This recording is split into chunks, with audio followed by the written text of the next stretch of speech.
Welcome back to another episode of Will He Knock This Model Off the Table? This is Ground Affected. My name is Brent, and in today's video I'm gonna show you how I put magnets into models. Firstly, before we go over any of that, I'd like to say click like, click subscribe, because if you feel like by the end of the video I have not earned that, it's easy enough for you to take it away, or you can just follow the instructions I'll leave you at the end of the video. And before we get into the information in the video, I'd like to go over a couple of things.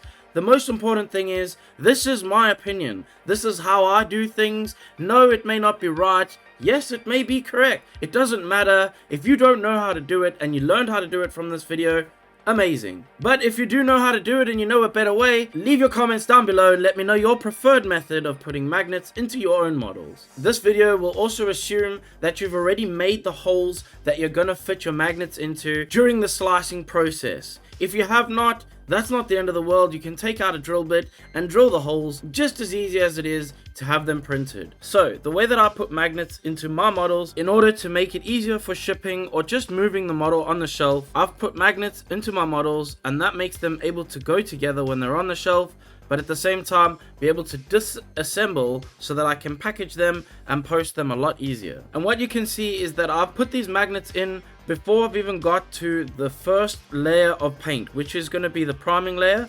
I'm going to do this mostly even before I've done most of the prep work as well, because once you put the magnets in, there's probably going to be some prep work after that, i.e. sanding some of the glue that has maybe dried around the edge of the magnet. The reason that I do it in this order is because it's extremely easy to get through prep and feel like you're done with all the most of the hard work, and so now you're going to start painting and then realize that, damn it, I haven't put magnets in, so I now need to go back and put magnets. Putting magnets in after you painted is not impossible, but it's not going to be easy to do that, that's for sure. You may damage some of the paintwork while you're doing that, and that of course is going to end up in having a bad time. So in order to show you how I put magnets in, I'm going to show you on this model. I'm going to use super glue. This is a medium thick super glue, cyanoacrylate. It's nothing fancy, but it does the job pretty well. I use these scissors mainly because these are really good for drilling, funnily enough. Also, this is my tool that just so happened to be the exact same diameter as the magnets, or at least the largest magnets that I use. And so this is going to be one of the ways that I get my holes to the right size that I need. However, you can use a scalpel or a blade just like this if you don't have exact size drill bits or anything like that. The ideal way would be to do this with a drill bit, but the specific shape of this thing, the fact that it's hard and metallic, really helps me to be able to do what I need to do. So when I sliced this model, what I did was I made holes that were there for suction, but I made other holes at the same time, and those holes were made with putting magnets in mind. And you can see throughout the model I have suction holes, but I also have holes for magnets. How do we get the magnets into there? That's the next step. So in order to fit a magnet into the hole, I've made a 10mm hole, which is the exact same size as the magnet that I'm going to use to put in that hole.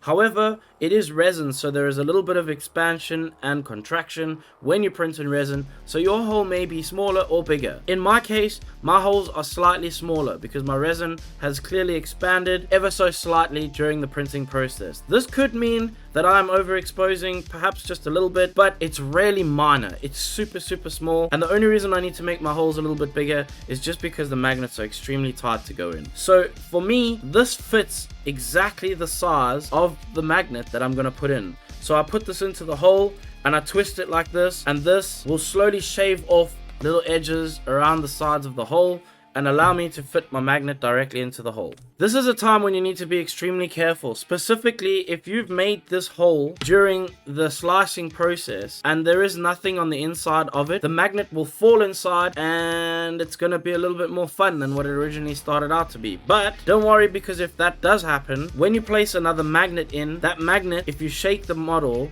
the magnet will end up sticking to the magnet on the top, and hopefully it won't shake around inside. If you're able to get the magnet up to the hole again, usually you can grab it and pull it out. It is very difficult, but try not to drop the magnet into the hole. So in order to stick these magnets in, ideally you want something to stick these to that gives you something to hold on to, specifically for when you're getting into a gap that's inside like that, where your fingers just won't fit in it.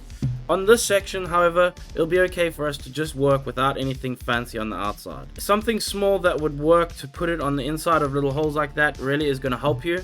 But for me in this case, this is going to help me now, because what I'm going to do is I'm going to carefully, you don't want to overdo this, because if you scuff this too much, you might break through the coating on the magnets. But I'm going to carefully scuff the sides of the magnet. This is going to give the glue somewhere to grab onto. Like I said, you don't want to be going through the coating too far. You do want to scratch up that coating around the rim of the magnet. Next, I'm going to take my super glue and I'm going to place that around the rim of the magnet. And this is where your fingers are going to get sticky. There's no two ways about this. You are going to get sticky fingers. Before I stick this in, this is why I use a medium glue, because it doesn't drip off while I'm holding this over here. I can hold it for quite a while and the glue won't drip off. Also, because it's medium, it takes a little bit longer to dry than the thin glue as well. Another thing that's important to have is some kind of a flat object that you can use to press down with, because your fingers are probably too soft for this job. So what I'm going to do is I'm going to place the magnet into the hole as well as I can, being careful not to push too hard, because if I push the magnet in, it's going to be a problem. Then I take the flat object and I press it over the magnet like this. And by pressing the magnet down, I'm able to get the magnet flush on the inside of that hole. And a lot of people would say there needs to be something on the inside to hold that magnet in place. And yes, I would agree with you in most cases, but we're not playing with these things. We're not going to be freaking fighting these parts together or anything. They're going to be put together and placed on a shelf. So ideally, the magnet is only there for me to be able to move the part or entire model from one part of a country to another part of a country, or even to a different country. The main thing is, they don't need to be as structurally sound that you need to hang your smallest child from the strength of this magnet. It just needs to be in enough so that the two parts can click together and not fall apart when they're standing on the shelf. Now that this side is dry, we want to double check that the magnet is the right direction before we even think about going to the other side, because if you put them in the wrong way, it's so difficult to get these out without damaging it. It's best to just do it right from the beginning. So what I do is I like to stick the magnet to the magnets that I've already glued in. This means this magnet has to go that way in there. So what I'm going to do then is, remembering that, I'm going to use my little sticky handle thing that I have, which is just more magnets really. And I'm going to remove all the rest of the magnets because it makes it more difficult to work with like that. And I'm going to scuff up this magnet too. Then in order to make sure that the magnet's going to fit, I'm going to use my tool. And like I said, you could use something like this. As long as you've made the hole pretty close to the size of the magnet, you're just trying to open up the hole ever so slightly if your resin has expanded slightly. Like I said, if you don't have something like this, or something like this, or you can't find anything like that, a pair of scissors is not ideal. This is not the right way to do it at all, but it will do it. So if you don't have what you need, you can use a pair of scissors. And what I do is I tend to hold the scissors slightly open like this, and I will gently twist. If you put too much pressure, it's going to cut more than it's going to actually just scrape. You just want it to gently scrape the edges of the hole. And then what we'll do is we just double check that the magnet fits in. This looks like it's going to fit perfectly. This is a slightly different scenario now, because I'm not going to be able to press it down flat with this, but we'll use something else. So the hole is just big enough now. I'm going to place glue onto the magnet, and this is the time where we want to be really careful, because this is the kind of magnet that falls into a hole and you kind of screwed with it. So I'm going to place the magnet in, give it like a second or two for the glue to hold enough for me to pull off these other magnets. Then I'm going to use the flat back of this knife to press the magnet into place and make sure that it's as flush as it can be with the outside of its hole. And so now that those parts have dried, I can show you how they fit. They immediately click together, which is amazing. One or two things I want to cover quickly before I end this video is going to be, for example, if your hole is way too big and the magnet you're trying to fit in a hole is way too small. On large scale models like these, small magnets like 5, 6, 7, 8 mil, they really are pathetic. They don't do enough at all. You need 10 mil by 2 at absolute minimum, and even those are not necessarily strong enough, but they will do the job. But let's say you were trying to fit a magnet into the hole, but it was a little bit too small for the hole. The best way that I would suggest to do this is to take a piece of cling film or a piece of plastic that you can place over your magnets themselves, and then take green stuff and shove it into the hole. You mix up the green stuff, shove it into the hole, and press this into that so that you give yourself a good little hole that would be exactly the same size as the magnet that you're going to use. You take it out, you allow that to dry, and you're able to come back later and glue your magnet into that hole, if that is your case.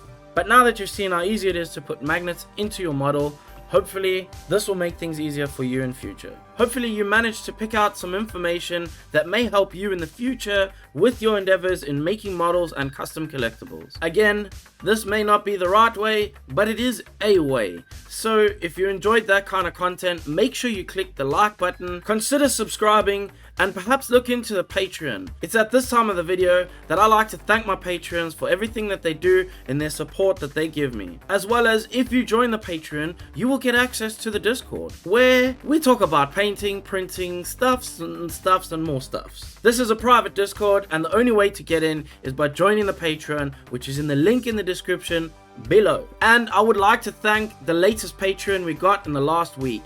That is Cameron. Thank you so much for your support, and thank you to everybody that has supported the videos. Even just watching the videos is support, and I appreciate every second you watch of my video content making things. In the last video, I had explained that we were going to do an Artist of the Month between my patrons, and this month was the first month that we had our first entries for Artist of the Month. And I must say, it's been extremely difficult to choose a winner. However, they're all so good, I'm going to show you the entries we had anyway. And after much thought and deliberation, I've decided the winner of this month, Artist of the Month, and feature on my Instagram, as well as shout out at the end of the video, is Gallo49. That's his name on Discord. I don't know what his real name is. But you can find more of his work on Instagram at 3D_printed2020. I'll leave a link in the description for his Instagram. Please make sure you go and give him a follow. Tell him that you were sent here from the video, and make sure you give him some love for the amazing work that he produced this month. And as difficult as that was for me, I still really enjoyed seeing the level of work that is being produced in the Patreon. Even if, in your opinion, you think your work isn't of that level and you are part of the Patreon, just enter Artist of the Month anyway.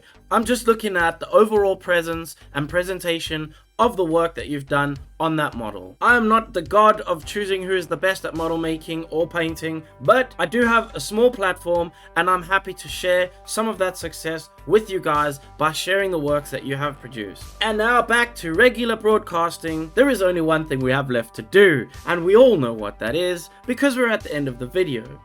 YouTube has taken away the dislike count. However, that does not stop you from clicking the dislike button in order to just f off, man. Oh my god, I went through a whole video without even knocking the statue. That must be a record.